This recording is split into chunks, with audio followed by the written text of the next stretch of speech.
It's time to conquer the pillars of Islam with the 5 Pillars board game. Before you start, separate the question cards into the 25 categories and place them into the card tray.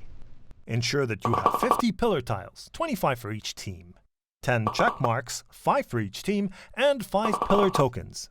Split into 2 teams, grab a sheet of paper and a pencil to keep score, and you're all set to go. Open the game board and assign each team to one of the big pillars.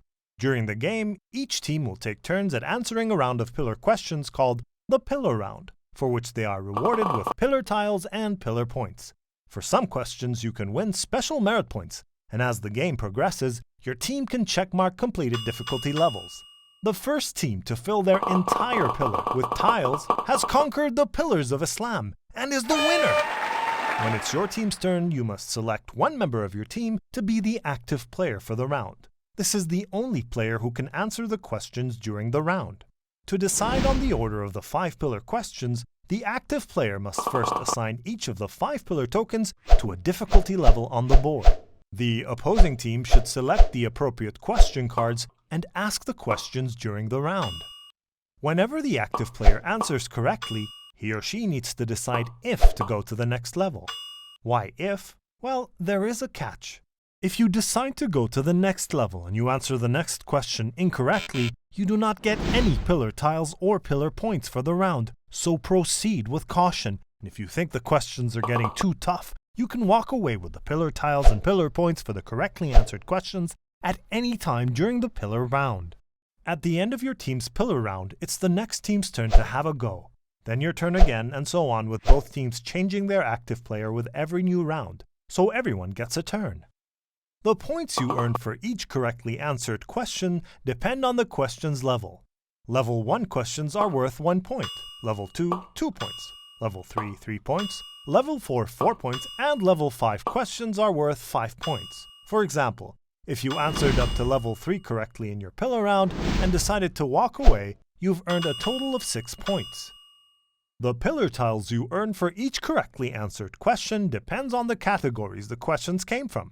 For example, if your pillar tokens were arranged like this, and you decide to walk away after answering level 1, 2, and 3, you've earned a pillar tile for zakah, iman, and salah. The tiles are placed on your team's pillar on the game board, where the matching column and difficulty row intersect, if the spot is still empty. If a spot has been filled already, you will still earn points, but you do not need to place another pillar tile on the board. On some of the question cards, the team asking the questions will notice 1 or 2 references from the Quran and/or Hadith, which serve as the evidence for the answer. After the active player answers correctly, he or she should be informed that there are references, and for each reference the active player can give, 1 point is earned as a bonus. To checkmark level 1 on your team's pillar, a level 1 question for each pillar of Islam must be answered so that the entire level 1 row is filled with pillar tiles. To checkmark higher levels, your team must tile every spot for that level, as well as checkmark all preceding levels. So what's the point in checkmarking a level? Simple.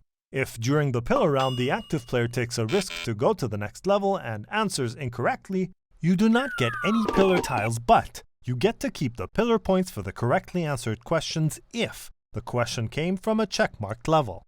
So to quickly recap, each team takes turn at the pillar round and accumulates points and tiles. The first team to fill their entire pillar on the game board with tiles has conquered the pillars of Islam and is the winner. If the game ends before that, the team with the most points wins. If you own both the 5 Pillars board game and Funbox, you can play them together as one game. To do this, each team takes part in the pillar round from the board game, and then the activity round from the Funbox, before handing over the turn to the next team. So get ready to increase your knowledge, because with 5 Pillars, you learn something new with every flip of the card.